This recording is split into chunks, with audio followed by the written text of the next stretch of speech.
Mesdames, Messieurs, bonsoir. Nous recevons ce soir, dans le cadre de notre série d'entretiens avec les membres du gouvernement, le ministre des Mines, le commissaire-colonel Ousmane Abarchi. Monsieur le ministre, bonsoir et merci d'avoir accepté notre invitation où nous allons parler de votre lettre de mission. Je précise que vous avez la charge du ministère des Mines, un ministère qui est sous les feux de l'actualité depuis le 26 juillet où l'exploitation de l'uranium et bien d'autres ressources minières du pays focalise toutes les attentions de nos concitoyens tellement les Nigériens fondent assez d'espoir sur ces ressources pour une meilleure qualité de vie. Pour commencer cet entretien, cette question, Monsieur le ministre, comment se porte le secteur des mines depuis l'avènement du CNSP, sachant que c'est dans ce domaine que doit se traduire concrètement et avec force l'affirmation de notre souveraineté pour le bonheur de notre peuple. Bismillahirrahmanirrahim, alhamdulillah. Donc mes remerciements à la RTN qui nous offre cette opportunité de parler du secteur minier dans un devoir de transparence et de redevabilité envers le peuple nigérien qui continue à nous accorder sa confiance. Je voudrais également souhaiter une bonne et heureuse année à tout le peuple nigérien, une année de paix, de santé et de prospérité pour notre pays. Il vous souviendra donc que c'est suite au réaménagement technique du gouvernement en date du 19 février 2024 que nous avons eu la charge du ministère des Mines. Le constat du secteur avant le 26 juillet 2023, c'était un secteur où il y avait des difficultés de recouvrement de recettes au profit de l'État, donc des arriérés d'impôts de certaines sociétés minières, y compris des arriérés de redevances minières. Il y avait également la non-application ou disons le contournement des dispositions légales et réglementaires de notre code minier par certaines sociétés minières qui arrivaient à les contourner. Il y a également l'attente grande de notre peuple pour la mise en valeur de certains gisements, certaines ressources sur lesquelles il pouvait asseoir son développement. Et donc ces gisements-là étaient mis sous cocon par certains opérateurs, certaines sociétés, notamment certaines multinationales, et refusaient de les exploiter contrairement aux dispositions légales qui leur ont attribué ces permis d'exploitation. Et donc, depuis notre prise de fonction, nous avons reçu notre lettre de mission de la part du président du CNSP, chef de l'État, le général de brigade Abdrahmane Tchani. Les attentes dans cette lettre de mission se résumaient en 3 points. Il s'agit de, primo, renforcer le dispositif d'encadrement de l'exploitation des ressources extractives afin d'améliorer sa contribution à l'économie nationale. Deuxièmement, définir un cadre favorable aux investissements pour la diversification de l'exploitation des ressources minières.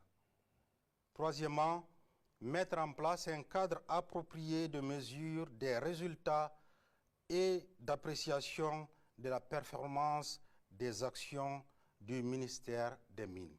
Et depuis donc la date où nous avons été investis de cette charge, le secteur minier a bénéficié d'une attention particulière des autorités en vue de mieux asseoir notre souveraineté sur nos ressources naturelles.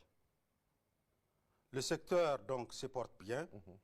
Il fait la fierté des Nigériens tant de l'intérieur que de la diaspora, et il fait également la fierté des Africains en général et notamment de nos concitoyens de l'AES, la Confédération de l'Alliance des États du Sahel. Le secteur a bénéficié donc de la révision de son cadre légal, d'un cadre de travail beaucoup plus accueillant et convivial. Il s'agit donc de l'immeuble qui abrite actuellement le ministère en charge des mines. Il a été fait l'état des lieux des différents titres miniers qui ont été attribués aux différents opérateurs. Cet état de lieu se poursuit actuellement. Nous avons également entrepris des visites sur le terrain où nous avons pu constater de visu ce qui se passe réellement dans le cadre minier. Et également, nous avons insisté et nous avons fait beaucoup de recouvrements dans le cadre des recettes minières au profit du budget national. Voilà en gros ce que je peux vous répondre par rapport à votre première question. D'accord, merci. Ousmane. Oui, monsieur le ministre, vous avez déjà répondu à une partie de cette question que je vais vous poser.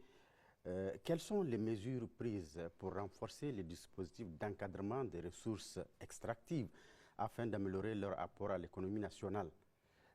Peut-on envisager un nouveau code minier plus en phase avec notre nouvelle orientation politique et ce, dans l'intérêt de notre pays?